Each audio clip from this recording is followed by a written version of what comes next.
Across the nation, there has been an undeniable trend of constituents who were once loyal to the Liberals now opting to vote against the party. Now, you can be sure that the left-leaning commentariat will advise the Liberals to lurch further left. And sadly, the Liberals listen to them way too often. They listen to people who want them to lose. As Paul Collits wrote in the Spectator, the party thinkers delude themselves. There must be something in the Liberal Party's DNA that blocks the necessary deep introspection required after defeat and prevents them from considering how far they have drifted from founding conservative values. Joining me now is Paul Collits. Paul, thank you so much for your time. The Liberals, certainly at state level, are in crisis.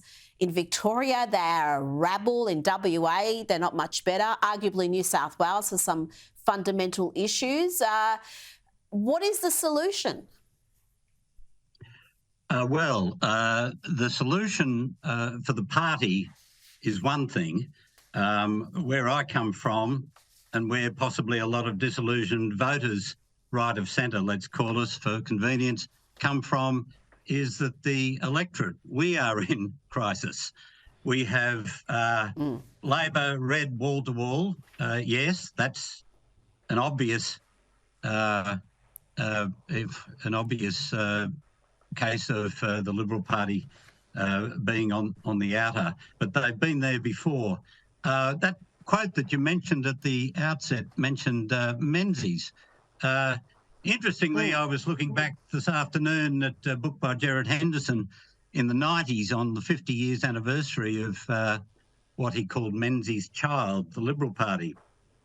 And interestingly, Menzies gave up voting Liberal within 5 years of his having left the Prime Ministership. So the Liberals in crisis and drifting away from their so-called original charter is nothing new. Labor has also drifted massively from its original charter. It no longer even seeks to represent the working class.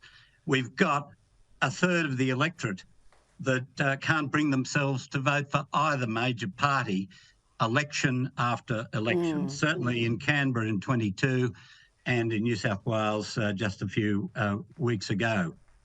So we're the ones in crisis. Well, no, we had the We've got sorry. Well, absolutely. We are. Go on.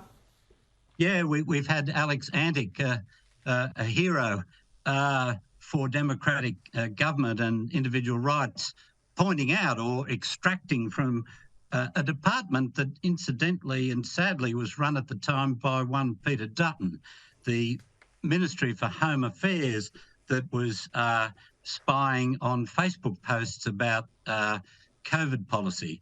And that story by Alex Antic, or his questioning under FOI, has gone global. This is the administrative state. We've got World Health Organization and international bodies threatening us with all sorts. So we need both of our parties identifying with we the people, and the Liberals have their heads in the sand. In New South Wales, they can't even agree on who's going to do the damned review of the party's election loss. But the main thing I'd say is that they govern poorly. People say they're not conservative enough, they've moved from their Menzian roots, all those sorts of things. If they just governed coherently and articulated a set of principles that all their factions can somehow agree on, and forget the things that they can't agree on, and stop changing premiers and prime ministers every couple of years, and stop booting out elected leaders that haven't been there even for one term, we might get a bit closer to the sort of respect that has gone out the window. So one-party state. Paul Collits, you're absolutely right, and I encourage people to have a read of your article. But you're right about the electorate drifting away from the major parties. It's not just a Liberal problem. Labor's primary vote has also fallen quite dramatically, but of course they've got the Greens' preferences flowing in through to them.